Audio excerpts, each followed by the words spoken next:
নমস্কার বন্ধুরা, আপনাদের কাছে নিয়ে এসেছি একটি খুব সুন্দর ম্যাজিক, যেটা আপনারা বিয়েবাড়ি এবং অন্নপ্রাশন কিংবা অন্যান্য জায়গায় দেখাতে পারেন। এবার আপনাদেরকে ম্যাজিকটি দেখাই। এরকম একটি রুমালে রাখলেন। এবার যে কোনো একজনকে একটি দেহলাই কাঠি দিতে বললেন, একটি দেহলাই কাঠি দিয়ে দিন। আচ্ছা, দেহলাই কাঠিটি মাঝে রাখা হলো। মাঝে রাখার পরে দেহলাই কাঠিটাকে আমি চাপা দিয়ে দিচ্ছি। এবার এই দেশলাই কাঠিটাকে নিয়ে একজনকে ভাঙতে বলছি। আচ্ছা, তোমার কানের কাছে একটু নিয়ে ভাঙো দেখিনি। দেশলাই কাঠিটা ভেঙেছে?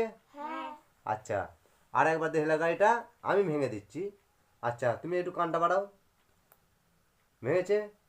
ভেঙেছে তো? আচ্ছা, এবার দেশলাই কাঠিটা ভেঙে গেছে। এবার আমি রুমালটা খুলছি। দেখে নিন, দেশলাই কাঠিটা কিন্তু যেরকমকার সেরকমই রয়েছে। দেশলাই কাঠিটা অথচ ভাঙিনি গো। এবার এই ম্যাজিকটি দেখাতে গেলে আপনাকে মূল কৌশল, এইরকম একটা দেশলাই কাঠি, এই যে চারি সাইড রুমাল মোড়া আছে, এই যে চারি সাইড মোড়া আছে, এর ঠিক এই ভেতর দিয়ে নিয়ে গিয়ে, ঠিক এর ভেতর দিয়ে নিয়ে গিয়ে মাঝের অংশ করতে হবে।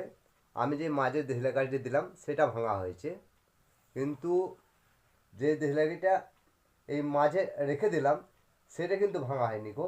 এই যে যেটি চাপা দেশলাই কাঠি সেটাকে ভেঙে দেওয়া হয়েছে, অর্থাৎ মাঝের দেশলাই কাঠিটা যেরকমকার সেরকমই রয়েছে। বুঝতে পেরেছেন? যদি ভালো লাগে একটি লাইক, কমেন্ট, শেয়ার অবশ্যই করে দেবেন।